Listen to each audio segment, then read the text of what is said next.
I'm excited to tell you about Soccer City. The ads are hard to miss on local television. Soccer player Landon Donovan pitches the multi-billion-dollar redevelopment plan. Soccer City is 100% privately funded. No taxpayer dollars. And then he asks for the public to do more than just agree with him. Call your city council member today and tell them to put Soccer City on the ballot this November. It's about more than just soccer. This ad and others have been on local television for more than a month, and mailers were sent out to many San Diego residents. Government records show Soccer City backers have contributed more than $2.5 million to support the effort since the first of the year. Investor Nick Stone says an estimated 82,000 valid signatures prove voters support the project, but so far FS investors can't get a majority of the city council to agree to put the issue on a special election ballot this November. We're on TV right now because the single hardest vote for us is the city council vote. The people love this idea. We're massively, massively popular in the general populace. So the only thing that's getting really decided is the city council going to allow the people to express their overwhelming support for the project or not? And that requires the citizens in the city of San Diego standing up and reaching out. Stone says a November special election keeps San Diego in the running for a Major League Soccer franchise. The league will pick 2 cities from nearly a dozen for an expansion franchise by the end of the year. The final expansion teams will be picked sometime after that.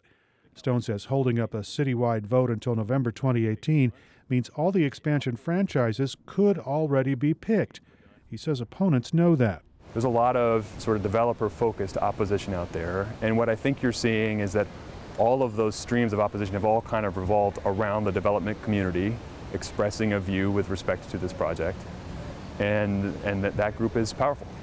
In a time when football billionaires demand millions, in a town that promoted the Charger ticket guarantee, comes a new scheme, Soccer City, the final taxpayer ripoff. The attention-getting spot from Soccer City opponents is aimed squarely at shaping public perception.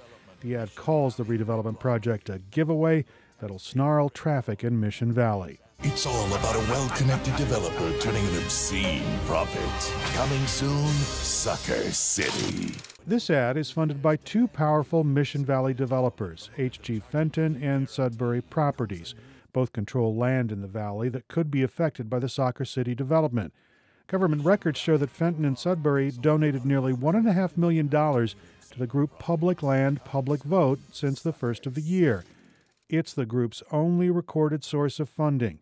Public Land, Public Vote's spokeswoman, Laura Fink, says the project is too critical to stay silent. I think the ad raises several questions that the public needs to know about. The fact that we are not inviting competition here to this valuable piece of land is a huge problem. That means we're not getting the best price. Fink says voters shouldn't be distracted by the prospect of landing a soccer team. She says the project is about the future of a valuable piece of public property. So we knew going in that this was going to be a conversation had in the public square. And we knew that, you know, when you spend multiple millions of dollars to get something on the ballot, we knew for certain that FS investors would be selling their plan hard. And so our ad is a response to that. Fighting for public support over a controversial issue using the mass media and social media toolbox is common. Having a full-blown media battle without an election day set is not. Carl Luna is a political science professor at San Diego's Mesa College. A television campaign at this point of the year, like a May television campaign, I can't really recall one. Luna says people aren't conditioned to expect a heavily funded media battle this time of year.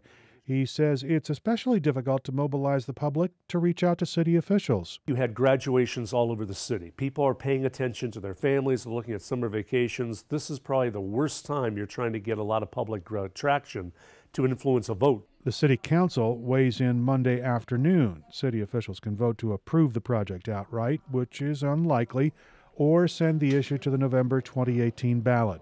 Moving the initiative to a special election this November requires a separate vote. Eric Anderson, KPBS News.